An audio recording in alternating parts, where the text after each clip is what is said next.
I, taught myself how to read contracts, and now I do all the legal stuff and everything myself, and it's like, it's fine. You just kind of have to, again, like put in a little more effort. Yeah, you have the biggest budget in the world, but people telling you how every outcome should be. It's like, I didn't really sign up for this, Like, so you negotiate based on deliverables, not on rate. Yeah. Interesting, because I pretty much do the opposite. I've recently started like recording videos for YouTube and everything. And cool. I'm finding the love for long form video. I think it kind of, I feel like as an artist, you kind of need to be bad at things. And I think YouTube is my bad thing. Wow.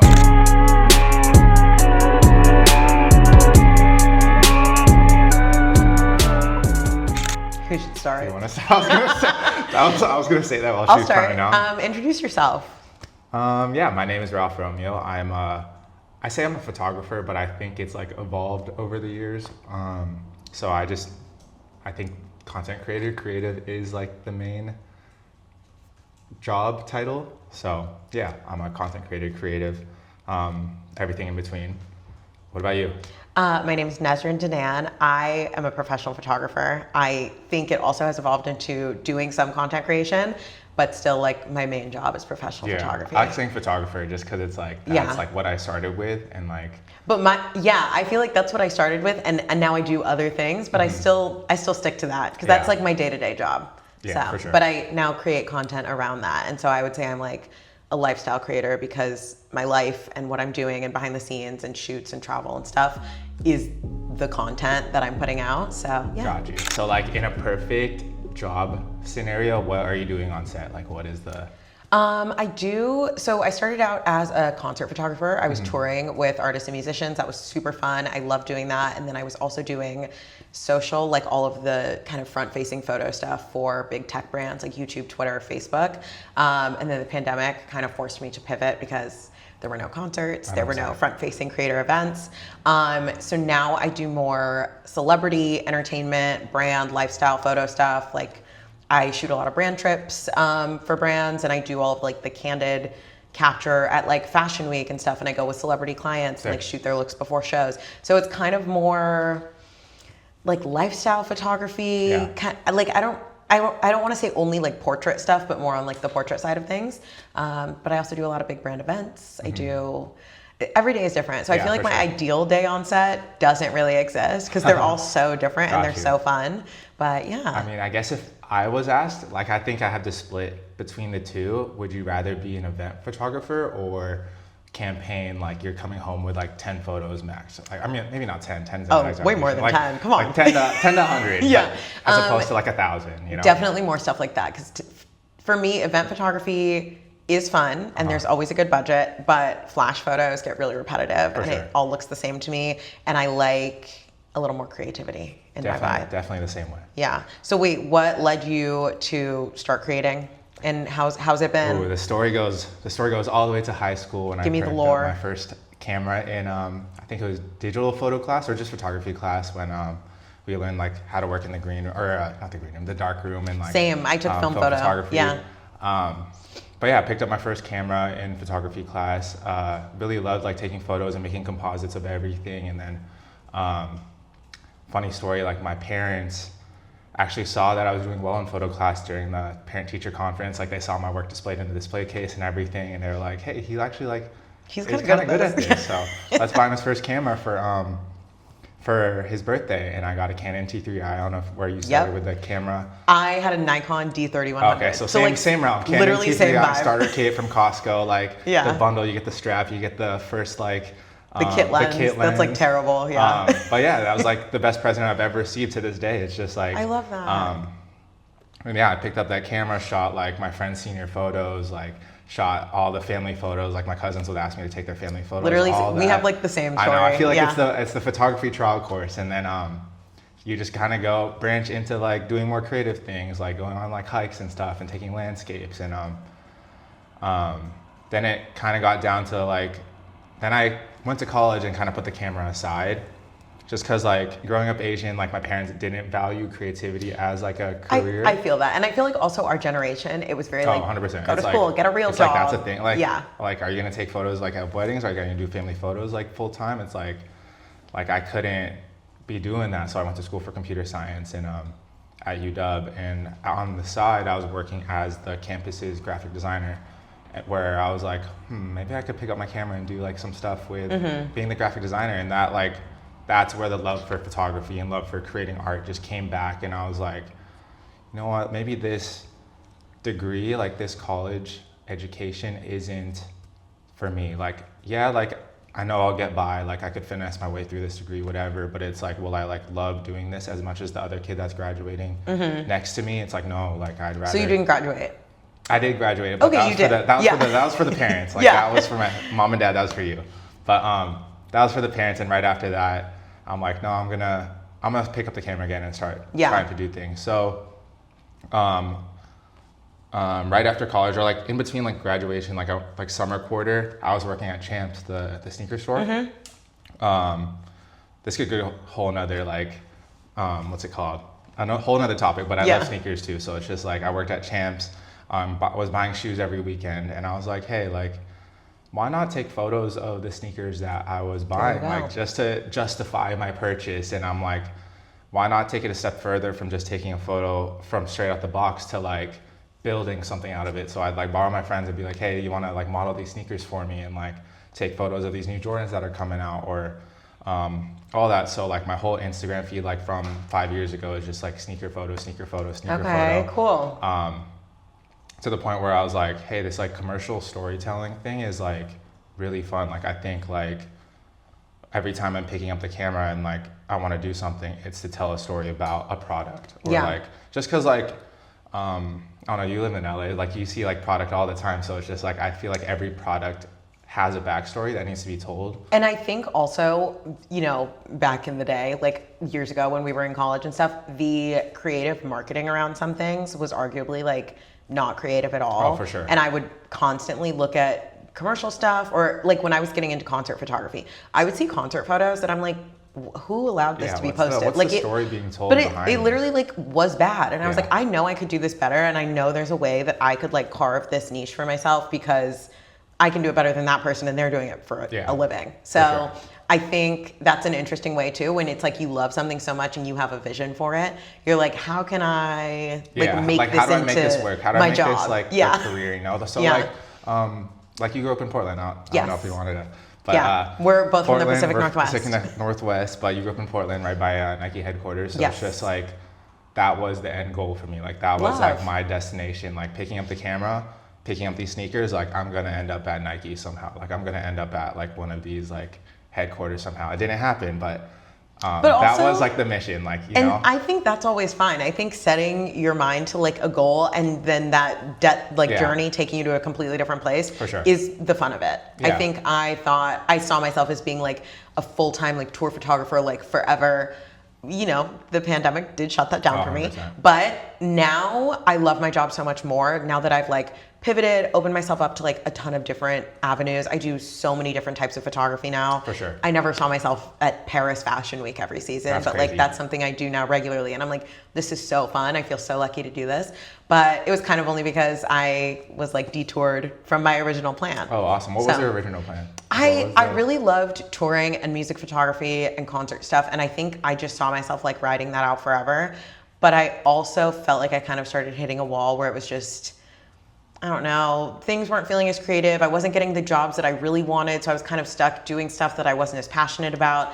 And then I was like, I'm also not making enough money. Like there's no money in touring. Mm-hmm. And so I was like, something has to change here. Yeah. Got you. So, I mean, good segue. What was your favorite collaboration? Like what was your favorite tour you've been on or project I feel if it's brand collaboration, I have so many faves. Like I literally this week just went on a brand trip with Tommy Hilfiger. Awesome. And I saw that. That was sick. Dude, that looked like a dream. Like you were in paradise. That was like a dream trip, and I feel like I get to go on so many cool experiences. Like I'm in Paris all the time for work now. That's fun.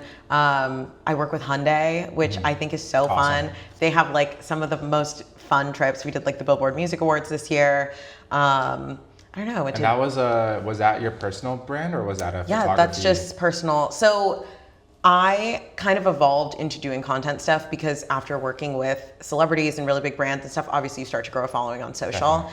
And I also used to work with Instagram, like back in the day, like 2016 and stuff. I would do stuff for Instagram social. You're an OG. Yeah. Oh, I'm an OG. I've been around since Tumblr. Like, yeah. But I have always put it at the forefront of my social media to be front facing. I'm not one of those photographers who like, you don't know what they look like or something. Yeah. I'm posting myself, I'm doing my brand deals, I'm like posting about stuff that I like on my story and like tagging brands and stuff. And I've always kept a really healthy balance of like, here's my professional work, but if you like that, you are also getting me and my personality.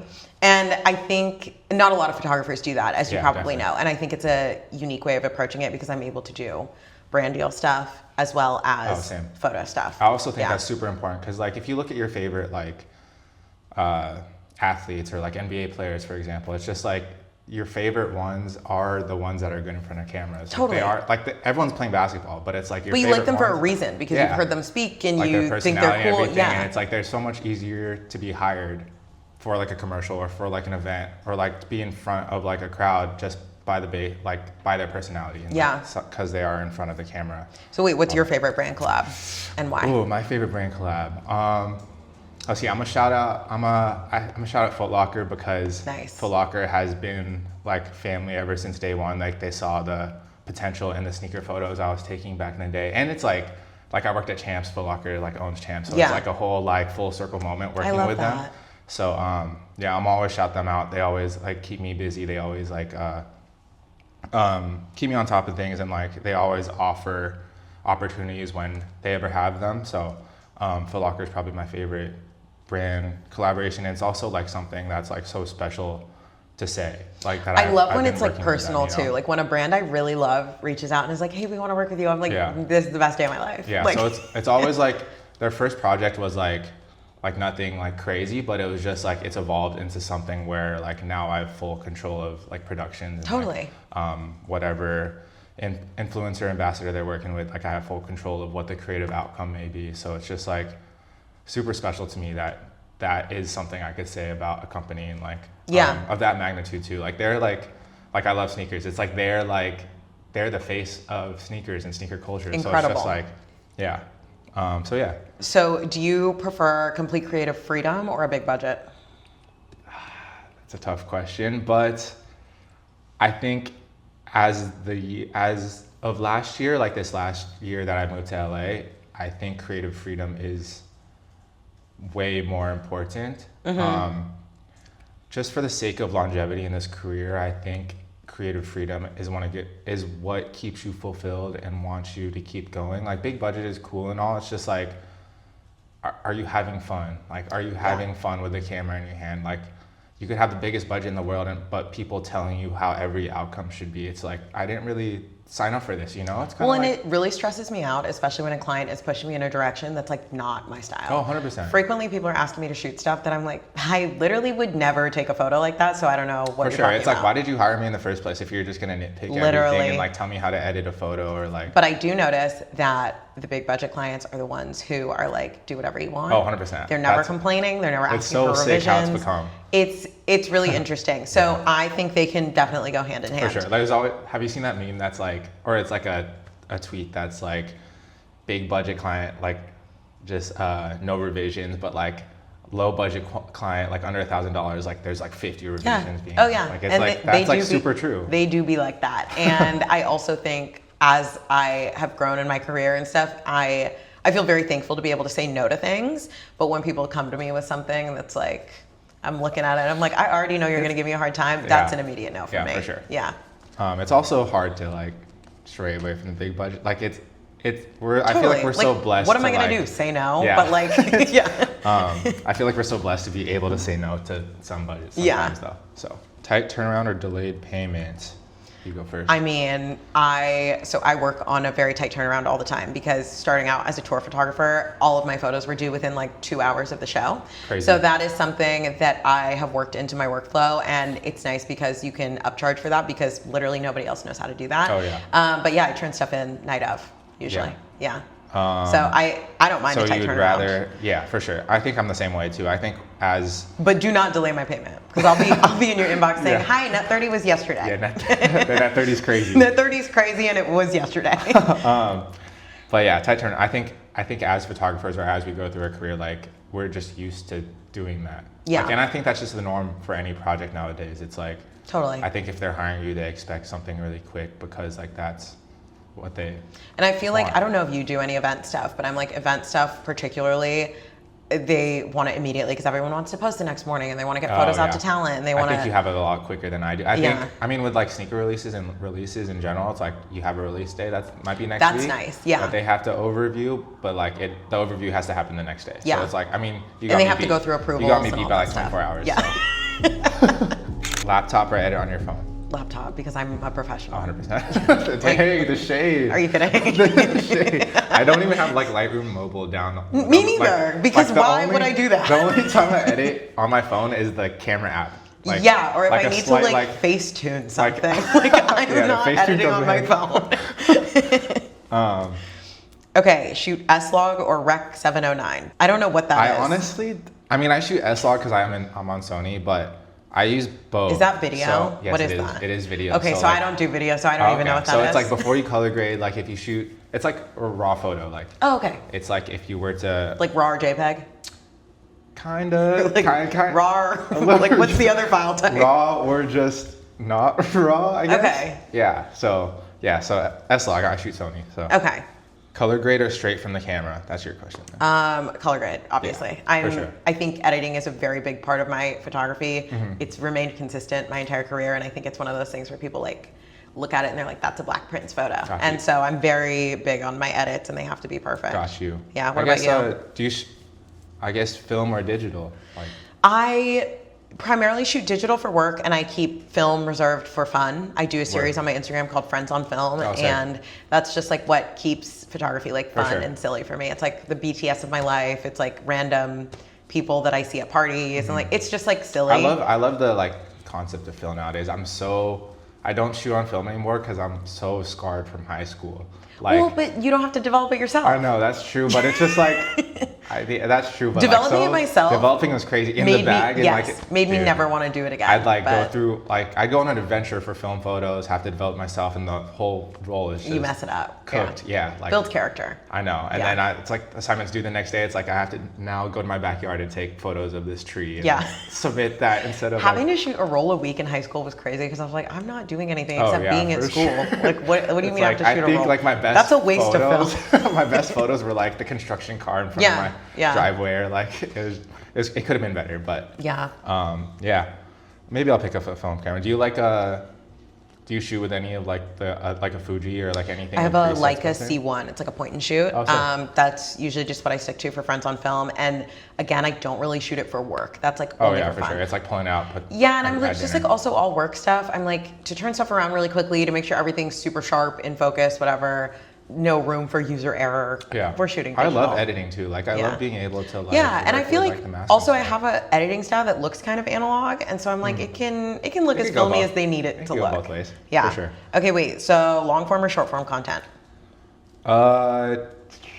As a photographer, I'm gonna say short form, but I've recently started like recording videos for YouTube and everything. And Oh, cool. I'm finding the love for long form video. I think it kind of, like I feel like as an artist, you kind of need to be bad at things, and I think Yeah. YouTube is my bad thing right now. And YouTube's really hard. doing very hard. Because And, also like, as a photographer, I don't know if you experience this, but people are always like, oh, I want to see like your BTS of Yeah. shoots with celebrities. And I'm like, I don't have time to be setting up a tripod Yeah. with another camera on it.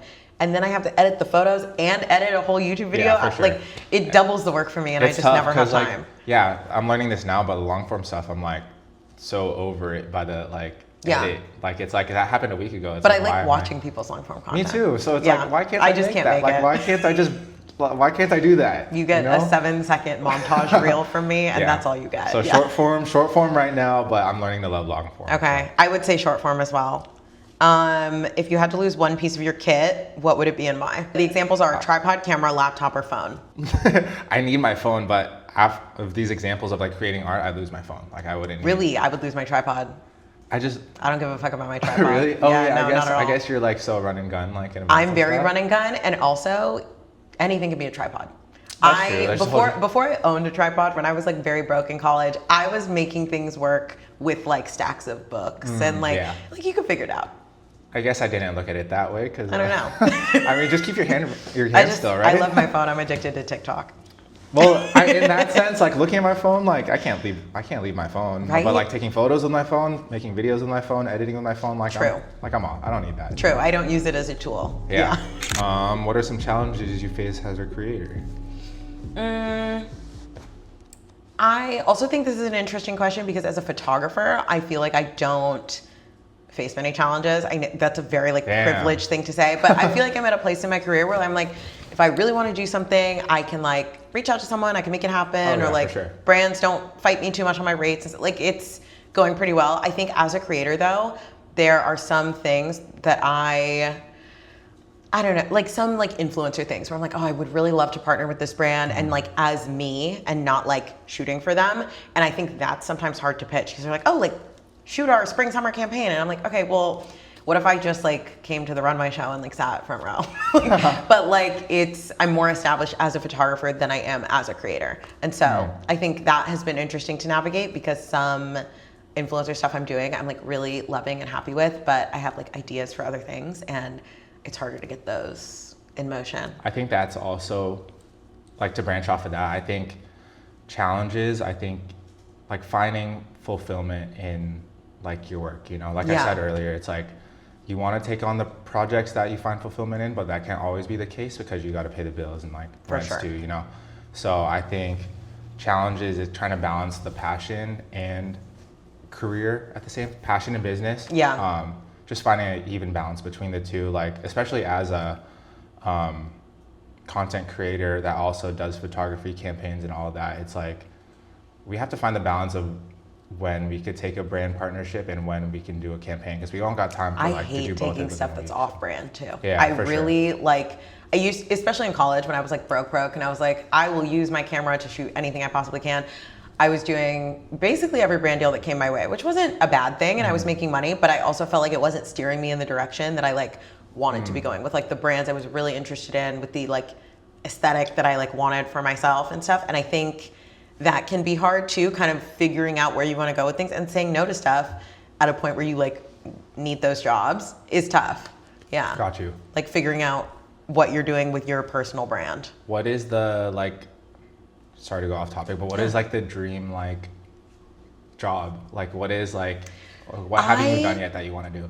I don't know. I think it's interesting because it's definitely changed over time. As I started working with bigger brands and doing more like high fashion stuff, I realized I love being in that space. And now having worked with, you know, brands like Tommy Hilfiger and Cartier and like stuff like that, I really want to continue to go in that direction. But I think that also makes me reconsider taking partnerships with brands that I don't see as like elevated, not because I don't want to do it, but because I know like it could be better. Yeah, and I know how some brands will look at people's content and be like, oh, they worked with this brand, like maybe they're not like really are a fit for us.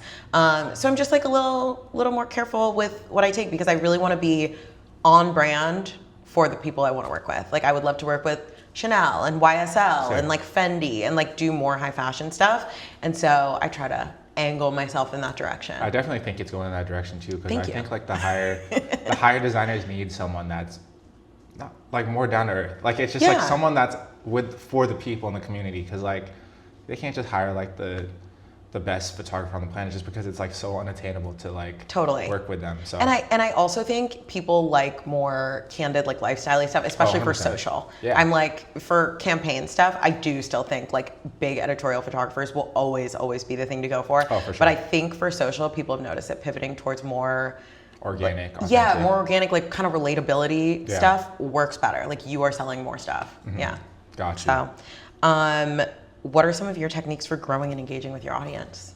I think my audience loves the behind the scenes how-to because they see me in this place of like working with big brands, like working like with cool companies and just doing cool things. It's like as someone on the flip side of like that's like, oh, Ralph's doing all these cool things, like making these cool videos, making these cool photos. It's like, how did he get to that position? You know, it's like the people that have been there from the very start, like no, but like the people that are like seeing everything for the first time don't, and they're like, why does this guy get to work on like these cool things, you know? So it's like, I always want to give that back to people that are there and supporting me. Is just like, hey, here's like a little snippet of like how I set up this studio shoot, or like what lights I use, or like what gear I use, and like, and it's also cool for them to see that it's not the most expensive setup, you know? Like I think that's so important to show people too. I'm like, I've used the same gear now for like years. I switch things out periodically, but I'm like, you don't have to have like the craziest like new thing that comes out. And also, like you said, like BTS is so important. They can see how you like set things up and how you like create like whatever the final product is. And it kind of goes back to being more organic and more authentic. It's just like I'm still learning how to do half the things I'm doing, so it's just like I want to show that like I'm still learning as I'm doing these things, you know? Like I'm working on projects, I'm still learning how to work with a new client, how to like budget, or how to negotiate my budget, like just like all that stuff that would help someone that was like 17 years old, 18-year-olds, like learning how to get into this career. Like I'm making everything for someone that was in my I was gonna say, I think it's important because growing up, I didn't really have that person to look to, especially as like a Black woman in concert photography. I'm looking around, I'm like, okay, these are all like white men in their 30s. Like I don't really know what's going on. And so I think it's important to like show people like, not only is this possible, but here's like some tips. Here's like some help, because it's hard to find that. Oh, for sure. And it's like, I think people would rather learn from me than open up a book, or like go to school, do it, like learn from some random person like on the internet. Like I think if I have something special to show, like I'm gonna show it, you know? I love that. I love how non-gatekeepy this community or this content creator world has become. Because like, I think I like posted this on Threads earlier, like 10 years ago, if I were to ask someone like, oh, how did you edit this photo? Like a photographer I looked up to, they'd like gatekeep the shit out. Like, sorry to swear, but like they would not tell me. Like, well, and it was just like, it was such a common thing back then too. But you know, the question I hate is, what camera do you use? I'm like, I mean, that's like, people, I think people learn not to ask that question. I think people learn not to ask that question, but I think people got mad at me back in the day because I was like, not only is it like pinned in my highlights, like a link to the camera. Really? I was like, but yeah, you do like 3 seconds of research and you can figure this out on your own, and you have to be like a little self-sufficient. If you really want to do this, you need to like put in the work, figure stuff out. Yes, and I'm like, I am down to help you. The pinned highlight will always be right there. You can always click on it. You can always look at it. Don't ask me the question. Like that's the most, like you could ask so many other questions. If you have one question to ask and that shoot your shot, like do not ask the camera question. But I do think people who do BTS and photography education stuff are so important, because that did not used to exist. And especially didn't used to exist in like the cool, like trendy way that it does now. Like it was, you know, some, like it was so, like, some like old guy editing like a photo of star constellations or something. And you're like, this is not helpful to me at all. So. Are you with management or are you independent? I'm independent, and I always have been, and I think I always will be. I am the same way. Independent. I had like a non-exclusive deal with a talent agency a couple years ago, and that was just because I was shooting a lot of their talent, and they had an in-house studio, and I was there like twice a week. And they were like, hey, you want to like be on the roster in case we have like a brand deal come up? And I was like, sure. And that was fine. It was nice. I just felt like they didn't really bring me anything, and the deals that I brought them, they like talked up the rate a little bit, but it wasn't anything I couldn't have done myself. So when my thing was over, I just let it dissolve, and that was fine. But like they got me verified on Instagram. Nice. So I've also heard that like content creators that I'm friends with that have recently signed, like their agents haven't been like doing anything. Like it's oversaturated at this point, where all of the agencies have so many people on their roster. 100%. A lot of people get kind of overlooked, I feel like. And also, you don't need that. I think everyone thinks they like need a manager. Can you answer emails? Can you write a pitch? Like you're fine. You like read you the literally, contracts. I just spend a little bit more time read the contracts, but all that. But I, you know, taught myself how to read contracts, and now I do all the legal stuff and everything myself, and it's like it's fine. You just kind of have to again like put in a little more effort. But you're keeping 20% more of your money. Oh, for sure. So have you pitched yourself before? Yeah, all the time. Oh, okay. Cool. If there's a brand I really want to work with, or I have a really good idea for something, I will just cold email. I'll find the PR person and just be like, hey. I heard that works out for the better most times. Usually it does. I feel like, especially if you come to them with like a solid idea. Oh, you don't sure. just email them. You're like, hey, like would love to collab. Yeah. But you come to them and you're like, hey, I'm going on this trip and I would love to like bring this product and shoot it in this way and like da-da-da. That's something I do all the time. And Cool. that always works. I feel like a lot of creators are scared to do that. Yes, and I don't know if you saw this, but there was this trend like a couple months ago. People were just posting people's PR emails for different brands. That's wild. I was seeing it on Threads. I was seeing it on Twitter and like TikTok. People are like, oh my God, do you want to be on the PR list for this company? Email this girl, like Lauren, blah, blah, blah, Glossier.com. And I was like, do not do that. Why? But I'm like, I think people don't really understand how emails work, which is concerning. They're probably like engagement farming at that point. Yes. Like they're trying to get all the saves, the shares. Yes. Like they're and just trying to build up something. I think though, it also alerted me to the fact that I'm like, I think people don't know how to pitch themselves. I think they don't understand working with brands and doing collaboration stuff. And I was like, what's happening here? But you shouldn't be afraid to pitch yourself if you have a good idea. But you need to have like a very clear, hi, here's who I am, here's what I do, here's my idea, here's the engagement or metrics that I think this could pull. Do you have budget for this? Or here's my proposed rate. Let me know if you'd be interested. Like, keep it short and sweet. For sure. But yeah, you shouldn't be scared of sending that. Like, what's the worst they're gonna say is no. I'm also a big like believer of doing the stuff that, as a product photographer, I'm like a big believer in doing the stuff that you want to work on. So it's like if I wanted to work with Nike, if I wanted to work with Do you shoot a lot of like spec stuff? Yes. Yeah. Love doing spec work. Nice. Because like you're in full creative control. Like you just buy the sneaker off the store, you could return it the next day if you want to. Like do whatever you can. And it could land you something huge. If someone sees those photos and really likes them, And you never know who's watching, so. You never know. Yeah, I think that's a good way to like pitch yourself in a sense too, so. So do you mostly do that? You shoot spec stuff and just tag and. Yeah. Okay, so you don't send cold emails? I have never sent a cold email. I feel like you should. I think I should, but I don't know. I think working on the spec shoot is like gets my passion out there. And it's like I feel like I have so many ideas in my head. It's just like, why not get one off? Like, you know, and like work on that and like make that my pitch. You know, make that my pitch like project, you know? Okay, interesting. Yeah. So how do you work on building creator relationships? Creator relationships. I just think social media is in a special place right now, and it hasn't been before, like where you could just send a DM to someone you admire, send a DM to like. Wait, really? Because I feel like it used to be more like that, and now that's not a thing. I think yes. I mean, you have to surround yourself with the right community. Absolutely. Like, like the community that these guys have worked on. Shout out to these two. Like, I just think that community is such a special like group of creators that are so approachable. Yeah. And, they just love helping everyone out because like.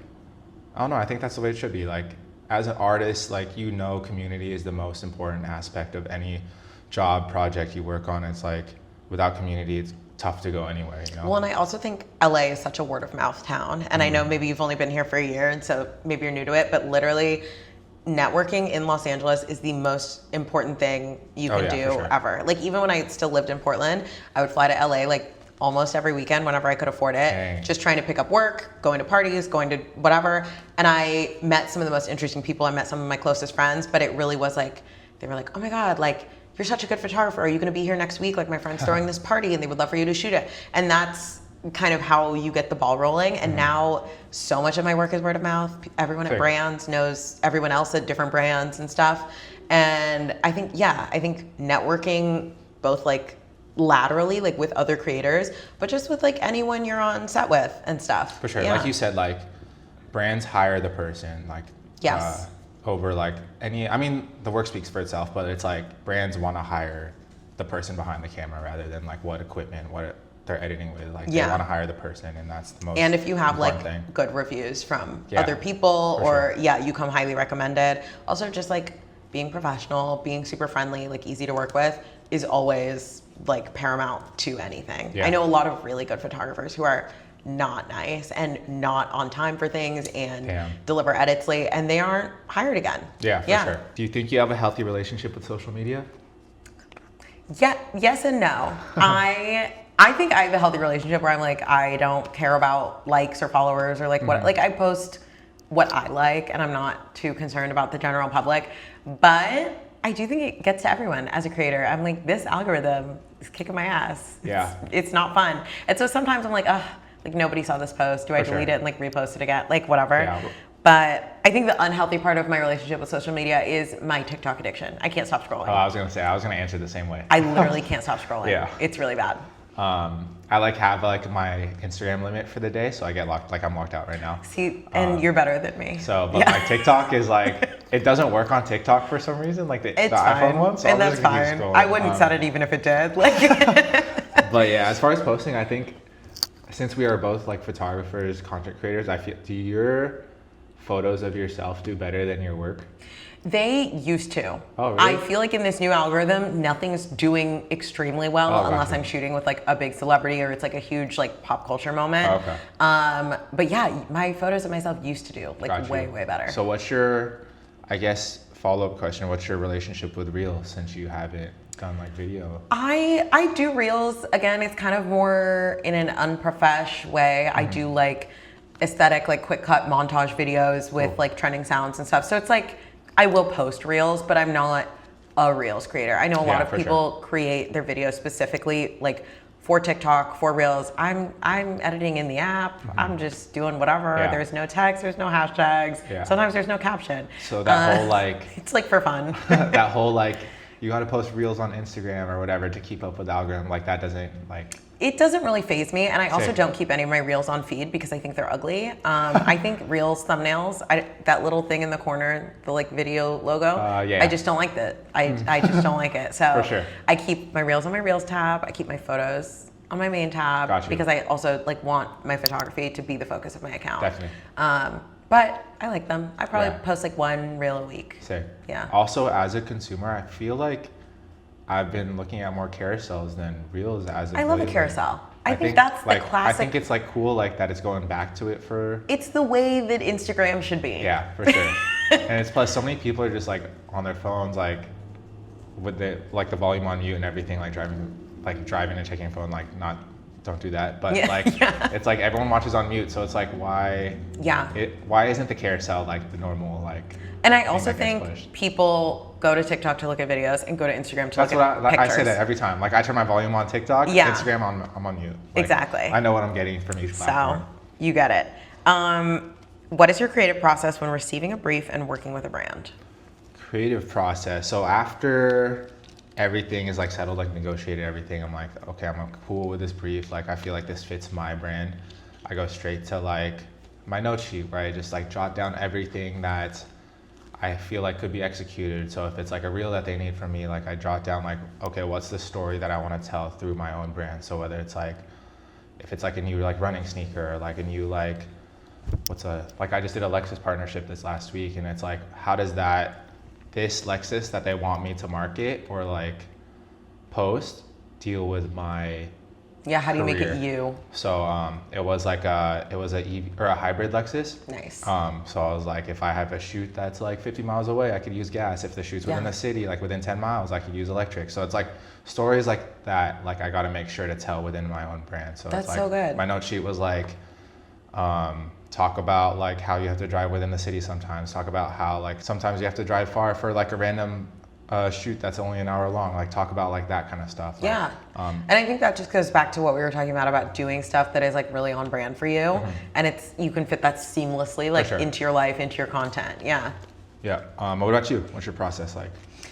My process kind of depends because again I do more photo work, and so usually things that are brought to me, like jobs that are coming across my desk, it's more stuff that's already been ideated and creative directed, and I'm just showing up to shoot it. But if it's influencer stuff and I'm coming up with a campaign, like I have some stuff coming up with Samsonite, which I'm really excited about because I travel a lot for work, I travel for personal. So again, fits super seamlessly into my life. But just coming up with concepts, kind of aligning things with trips that I'm going on, depending on the colors of the luggage. I'm like, okay, where would I want to shoot this? What would make sense? And so I use my notes app as well, but I kind of plan out, I'm like, okay, location, time of day, because I only shoot natural light. And then when am I going to do this? When does it need to be in by? All of that stuff. And I usually plan out, especially for sponsored stuff, I'll do like, how many photos in this carousel are going to be of me, and what's going to be just a product like detail, and like, So, sick. I think that's like the goal for any partnership too, is how can we just make it fit in with our normal lives? Like how how's this just gonna fit in with our week that we already had, you know? Yeah. And I like to do that because I don't like to go too out of my way to plan For sure. a sponsored shoot, because then to me it feels forced. I get stressed out. I don't know. Yeah, as much as I love like making everything like cinematic and like game planning the whole like thing, it's just like, it just makes more sense for me to incorporate this brand in my lifestyle, and it's better for the audience And too. I also have always thought, like, I think the reason I don't like the term content creator is because I'm like, I don't live to like make content. I'm a photographer, this is an art, but I like kind of fit everything into like my life and what I'm already doing, and like I make moments in my life cinematic and like into the content. Like, I don't like go out of my way to like make things that are fake like look real. Definitely. If that makes sense. For I don't sure. know. I could go first. Okay. If you want. Okay. Okay. You want me to read this first? Yes. Okay. All right, so the brief is for a pair of noise-canceling headphones. The objective is to position the headphones as the ultimate tool for focus and relaxation. The focus is emphasizing premium sound quality, noise-canceling ability, and sleek design.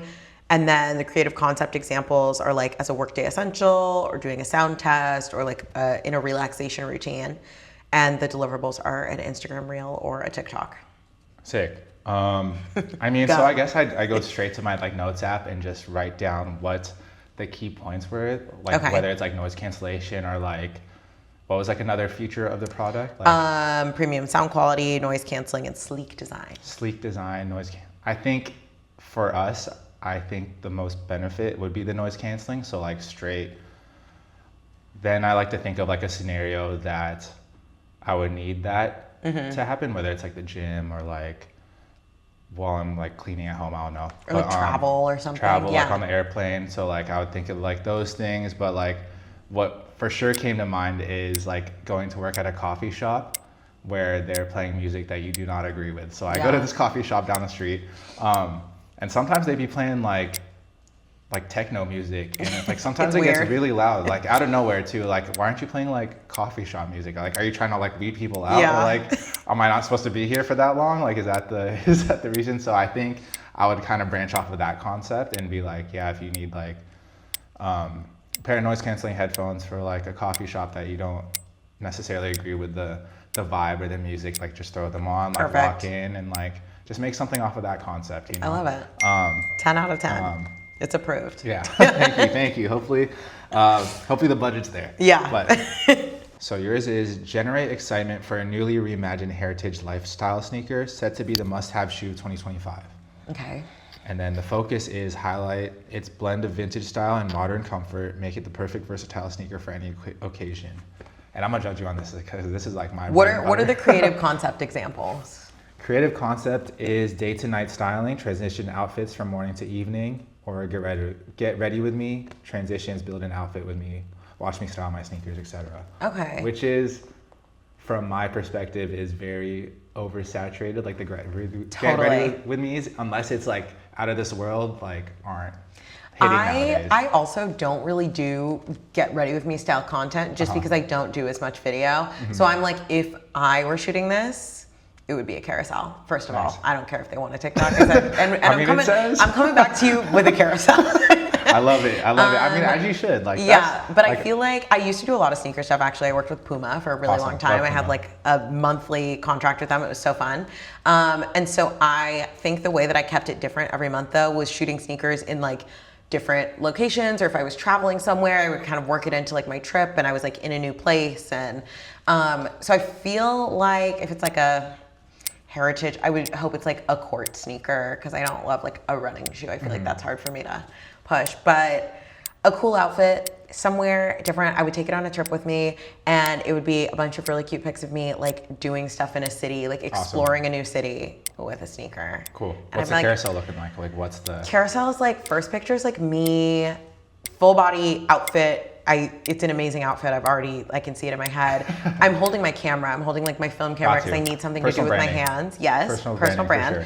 And it's just kind of a carousel of like through the city, and then like a couple like close-ups of like the shoe. And I'm like, oh my God, the shoe is so comfortable. I walked around in it all day long. Look at all the stuff I did. Look at all the places I went.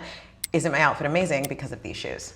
Love it. Thank you. And bonus points if you have like other outfits in there. Like yes. Yeah. Oh yeah, if I wore it like all week on my trip. For sure. Yeah, then it's a recap of the trip with the shoes. Approved. Thank you. Okay, for the money section, I am not telling random people on the internet my highest paid deals. I would also not. I can't.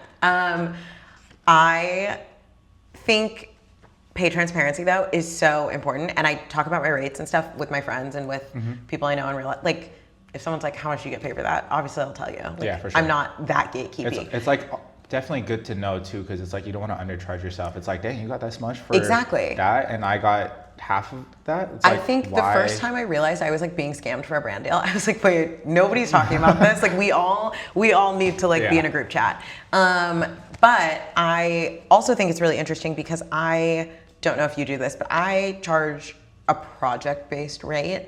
I don't necessarily have like a set rate for like every single post because it's so the same way too. Yeah, it's so dependent on what they're looking for, how much creative freedom there is, how much time and effort is going into these shoots, what's the usage, what's the exclusivity. So it really is project-based, and so I never want to like put a rate out there and have people be like, well, that's how much she charges. And I was like, well, that's how much I charge this time. And I also don't want brands to think that they can afford me if they can't. For sure. And come to me with like a lower budget for like, I don't know. So yeah. Hey, shout out to the brands that give you the budget like upfront. First. Yes. Too, because like when they ask you what's your rate, it's like, well, I'm gonna shoot for the stars on this one because you asked me. You know? Exactly, and I'm always down to negotiate and stuff, but I'm like, I will be very upfront with the number, but also if a brand comes to me being like, hey, this is our budget, like, does this work for you? I'll be like, well. It's like either yes or no. It's either yes or no, but also I can always be flexible. I can always like work with a the brand. deliverables to whatever. Like if I want to work with y'all, like I could like maybe not do this reel, but still give you like high quality photos for this amount. Like you'll get Ralph's work at the end of the day. You know? Exactly. And I can always tailor that to whatever client, just because I have so many clients of like very, you know, Cartier doesn't have the same budget as for sure. like some of my other clients. And so I don't know. I'm very project based, and I'm like, let me hear the whole thing before I tell you what my rate is. And also the people that are like working with rates, like the new creators that are working with rates, do not like desaturate your work to fit into a rate, because that will just like hurt you in the long run. Because like starting out, I'd be like, oh, this brand's not paying me as much as this brand. Like I could do half as good of the work for that, like, and still get the bag, but it's just like, do not do that, because it'll just hurt you in the long run. Well, and that's the other thing. I never want, like, if I'm putting my name on it at the end of the day, I want it to like look good and be something that I don't hate posting, or like that I send to the brand, and then when they like post it, I don't want to repost it. So I don't know. Yeah, for sure. I think it's something that's situational to everybody, but I really encourage creators to like advocate for themselves and get what they're worth. How do you negotiate with brands? How do I? I don't know actually. Maybe like we kind of went over it. Like if a brand gave me a budget, it's like negotiation would come in like, oh, like I don't have the magnitude to do this for that amount. Like can I like do this for that instead, and like still give you like this kind of work? So I think negotiation for me comes with the deliverables, and like whether it's like exclude the video, like I'll just give you a carousel, or like can I just do a reel instead, or it's like, or like vice versa. Like what can you do for this? Like what deliverables would you expect for this amount of money? Like kind of like that. So I've never been in like a negotiation war of like budget and everything, just because it like sometimes I feel like I might be like going out of bounds, or just like not. Like if you ask for more money. Yeah, it's like. So you negotiate based on deliverables, not on rate. Interesting. Because I pretty much do the opposite. Really? Yeah. If a brand comes to me and they're like, hey, we want. Again, for photo stuff, it's also different too. If it's an event, I basically set the amount of deliverables. I'll be like, I'll give you 70 to 80 final edited images next day, whatever. And that's just set. And that's like, they get what they're getting. And then we kind of negotiate on the rate, because I have a set rate, but also it can be kind of flexible based on the deliverables. I'm like, are you going to tag me? Are you using these in email marketing? Are you like, what are they for, kind of? For sure. And then I can vary, but also for branded stuff, I feel like if they come to me and they're like, hey, we want a carousel and a reel and 3 stories, I'm like, great, that's this amount of money. And if they kind of fight back, we're only fighting about the amount of money. We're never fighting about the deliverables. Yeah. Makes interesting. Sense. No, I'm like, and I'm taking notes. Like, you skipped this question, but I want to kind of like switch it to ask you something. So it's about the lowest deal you've ever taken. Yeah. But would you work for free for a dream company? Like say Tommy Hilfiger was like free, like nothing was there, but you knew it was gonna be like the best trip of your life. I would, and I kind of have. I feel like certain things, especially things that come up super last second, where I'm like, oh, I'm available, and it's like a really sick opportunity. Yeah, like I wouldn't be doing anything. I wouldn't be doing anything else. My thing is, I don't ever do it for free. I will go low, but I won't go $0. So, I don't know. Yeah. I'm like, you have to pay me something. You have to pay me think something. I'm a big advocate in working for free to network with the people that you need to network with. Yeah. So like... Well, and I did it for a long time. I also think I have, been a professional photographer now for like 12 years almost. And so I'm like, I worked for free. Yeah, and for sure. Definitely. And I do think it's important, especially if you're building your portfolio and starting in your career, it's hard to leverage yourself if you don't have anything under your belt. So I think working for free sometimes, if it'll get you into a room you really want to be in, is so important. Like work for free and let your work do the talking. Like, yes. Like make sure when you work for free that your work is crazy. Like it's gotta be top notch. These days though, the clients, and especially the people I really want to work with, the brands I want to work with, they have a budget. Yeah, for sure. And which is something that it turns into. Yes, and I have enough in my portfolio now where it would be embarrassing if I was working for free. But I think brands know that too. Like if someone asks you to work for free at this like point, it's just like you're crazy for that. Yeah. Like why did you just ask me No, that, I'm like, and I'm LMAOing because like that's so funny. But I did do a job this past summer with like a celebrity that I've always wanted to work with for my like entire life. The pay was criminal. Yeah. It was like no budget at all, but it was such a good experience. Yeah. And she was amazing, and it was like the best time of my life, and I don't regret it at all. Sick. And I was like already free that day. Like it didn't make a difference in like my bank account. Like, and to go back to like getting paid a little bit, it's just like you're getting paid to create. You're getting paid to like do something you like doing. So but I do think that we can't normalize just like hustling, like working for free all the time, because it does devalue everyone else's work. But it's also like when it comes down to like me selling a product for you, it's like I'm selling your product. Like pay me to do that. Like you're making so much money off this product, off this video that you could be using for whatever. Like I'm getting paid for my that, photos are often used in like marketing stuff, and they're all over social, and they're in 100%. Email and digital campaigns, and I'm like, there's in no world is any of this free. Even if you're doing it in-house, you're paying someone to do all of this stuff. So like, why would that change if you're outsourcing to a creator? Got you. Yeah. What's the number one thing you ask brands before you collaborate? I honestly don't know how to answer that question. Okay. What do I ask? Like, do you have a non-negotiable? I mean, creative freedom. Yeah. Like you can't like. Do you have any like contract terms that you ask for? Not really. I think it's like. I think the main thing is like you're not giving me a script to say, like you're not giving me a caption to post. So you like, come up with everything. Like I gotta come up with my story. Like you can't tell me like what the video is gonna look like or what the deliverables will look like. I'm telling my own story based on like my brand that I built. Like that's that's the non-negotiable. Well, and I think that's even for me like a given. Standard. I'm like, if you're asking me to do this, I'm gonna say it in my own voice. Yeah. But I would say I have contract terms that I ask for brands to include in all my contracts. It's net 14 payment or less. Dang. And I know. And especially for photography stuff, I need to be credited and everything, even if it's a photo tag, but have to be credited. I also have a late fee and a kill fee. Off the top of my head, but I have like a list that I always send them when I'm like, I gotta ask you for that now. Yeah, for sure. But I always tell people, I'm like, there are these things that wouldn't necessarily be built into a contract, even if it's not a bad contract, but things that you can ask for to advocate for yourself, where I'm like, kill fees. I've had, projects get canceled like 2 days before we're supposed to shoot. Oh, shoot. And I'm like, oh, well, I blocked off this entire day for you. Now I can't take any other work, and you're still paid even if the shoot doesn't happen.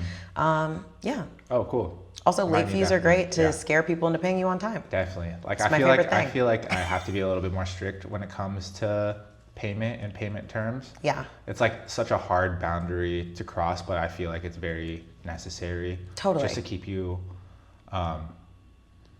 disciplined and just like keep the brand disciplined. I feel like. Well, and it's also when you turn around content for a brand immediately and the post is up, everything's been happening. Why haven't you paid me? Where's my money? So yeah. For sure. Do you diversify your income as a creator? I feel like we're both in the same boat as like the content creator stuff, the like brand partnerships and the campaign work. So it's like I could be paid to be in front of the camera, I could be paid to be behind the camera. So it's just like, I think that's my main diversification. That's a real word.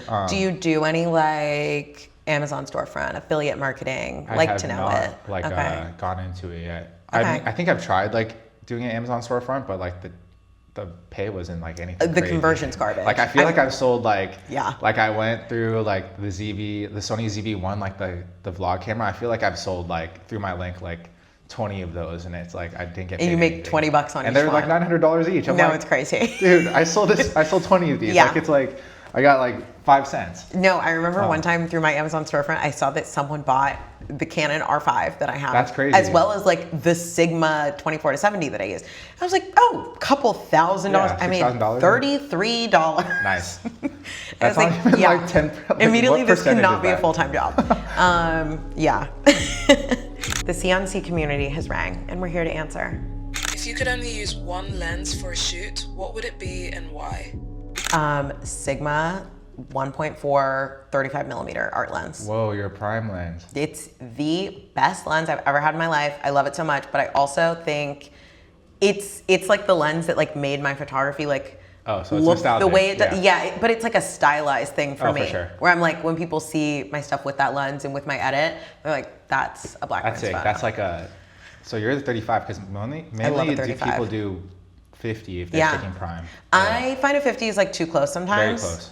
Yeah. And you can get that same effect with a 35 just by like moving your body. So That's so funny. Okay, what about you? I'm definitely a 24-70 G Master 2.8. Nice. Just because like I love switching in between the focal ranges, like whether a wide photo or close up, like detailed photo. My 24-70 is like my second most used. I have the Sigma one, 2.8. I love it so much. But if it were the size, it would be perfect if it were the size of a prime lens. Yes. Prime lens, like that's the only reason it's a little heavier, a little bulkier. Yeah, for sure. So I'm team zoom lens, you're team prime lens, I guess. What is your take on AI generated photography? Ugh, so annoying. It is very annoying, but it has gotten really good, especially as a. And there are some that are beautiful. It's kind of crazy. I'm on Instagram and I'm like, damn, that was AI. I wish that was a real place that I could go. Like, let me unbookmark that. I think a lot of people though have been like, it's gonna take our jobs. Definitely not. It's literally not. I mean, we keep going back to this. It's like brands hire the photographer, so it's like. Well, and also real people and real product like need to be captured all the time. For sure. And while I think AI can serve, maybe e-commerce, like a product on a white backdrop, you can make it look nice without having to have a real person there. 100%. For the most part though, they're still gonna need like real photography. And also people like hate how weird and fake everything looks. You won't make sales with AI. Yeah, it looks people weird. could definitely tell. Like the human It's eye scary. is like not changing. You Yeah. know? Have you used AI for anything? No. Like even like ChatGPT? There's actually, I haven't used ChatGPT ever, which people seem to haven't love either. it. There's this app that reached out to me recently that's like editing software with AI, and I like it because it's really just like lighting and effects and presets, but it kind of like learns your style and can like help you edit your photos faster. So I have been talking to them about working together because I kind of want to try it. But at the end of the day, I am so hands-on with my work and stuff that I don't see AI replacing a part of my workflow. Yeah, like besides like networking and human interaction, editing is my second favorite part of taking photos. So it's just like if I'm gonna do everything to not take that away. I think have you tried the generative fill on Photoshop? Yes, I think that's the only time I ever use AI. So whenever or in Lightroom now that they have the little mask, the brush. Yeah, the like remove tool and stuff. Yeah. Like I'll be like cleaning up a sidewalk or something with it. That's great. That's excellent. That's AI. Shout out AI for that. Used in a real normal way. Everything else, like we don't need it. Yeah. Thanks for calling the CNC hotline. What's your final message to content creators or anyone looking to become a content creator? Content creators in general, I feel like just be yourself. Like as photographers, it was kind of a good segue to become a content creator, like be on social media online, because we were already posting our work that way. So it was like easy to just hop in front of the camera and talk about it a little bit more. But if you were getting to the content creator game and have no like creative bone in your body, it's like so much easier than you think. Like record your daily life, tell your story. Like everyone's story is so unique. Everyone has a story to tell. Like I think my piece of advice is just to be yourself on camera and someone will like it. Like you don't have to like, going viral isn't the goal. Like shouldn't be the goal for anyone. It's like finding your picking up a community camera. is the It's like goal. find your community, find someone who admires your content and looks up to you, and that could be anyone. So yeah. I love that. I think my final message would be kind of in the same vein, being authentic. I think that gets you so far, and whether you're a photographer like us or you're just getting into any type of content niche, I think being authentic, networking laterally, like talking to other creators and making connections and building a community is really important. And yeah, I don't know. I think being viral isn't the goal is a great way to put that, because I think you should just be putting out stuff that like you like and you enjoy, and the people who resonate with that will find you. Yeah, like I said earlier, community like carries anything. So Absolutely. don't be afraid to reach out to your favorite creator. Like you may not get a response within the same day or week or whatever, but I mean, I don't know about you, but I'm always looking at my like messages. So it's like, don't be I'm afraid like not. They stress me out a little bit. So some people just won't see it. But but yeah, I'm always looking at my messages, and like, it's just so nice to see y'all like inspired. So yeah, don't be afraid to reach out to everyone, and people like even people growing along this journey with y'all. Like like I remember the people that started this photography like thing with me, and it's like it's cool to see where they've gone. So like people are doing the same or playing this same game as y'all. So you're not alone, you know? Yeah. Have you got any future exciting projects coming up? A couple. I have some travel stuff. I have Coachella. Oh, fire. Yeah, and then I'm going on a trip with my mom for my 30th and stuff, and so doing some brand stuff there. Yeah, and trying to have a Euro summer. So Nice. that'll be fun if you want to follow me on Instagram. My Instagram is Dang. blackprints at BLACKPRINTS. And that's on Threads, Instagram, Do you use Threads? Twitter. I've been getting more into it. I used to be really big on The Twitter. photography community on Threads is so nice. It seems good. It's so Yeah. uplifting. It's like, I used to be big on Twitter, and I didn't like the photography community on there because Yeah. everyone was like so nasty. Oh, yeah. But It anyway, Instagram, Twitter, Threads, Substack, TikTok. I'm everywhere. dang, you got that to a T. Okay, what do you have coming up? And plug yourself. Well, I just got my first studio, so I have my studio down the Exciting. street. So I'm like working on building that and turning that into my like YouTube series. So like follow me on YouTube, Ralph Romeo. And I feel like that's giving me something to do, keeping me occupied when there's like down times as there's no work coming in. Like I think the studio is also to help me get better at studio photography and just be able to just be on my P's and Q's about like studio etiquette and just like how I should be working in that area, because like at the end of the day, I feel like if I were to be this great photographer that I want to be, I would want to know how to light every situation possible. For sure. So it's like, Are you gonna peer space it or anything too? I use it as like my 9 to 5 like office Okay. space at the moment. So no, not on Peerspace. But if I ever do like build a cool set or anything Yeah, that I that's post awesome. on Instagram, like I'm always down to like put something on my story and be like, hey, if you want to shoot on this set, like That's pull up. amazing. Like I'll take the first 5 people that reply to this message and like we could do whatever. And I think I really want to hold like some sort of like workshop one-on-one session just to like branch out and not have everything be online as far as like teaching something, because I really want to build that community aspect of my studio, not just have it be like, oh, this is Ralph's studio. Like I want it to be like a whole brand in itself. Like I want it to be bigger than just a space and bigger than that, because like community carries. Like I keep saying that. It's just like I really want that to be the base of my studio and like my my brand. Amazing. So, yeah. I love that. And where can people find you online? Instagram, Ralph Romeo, YouTube, Ralph Romeo. My studio's page is studio__Romeo.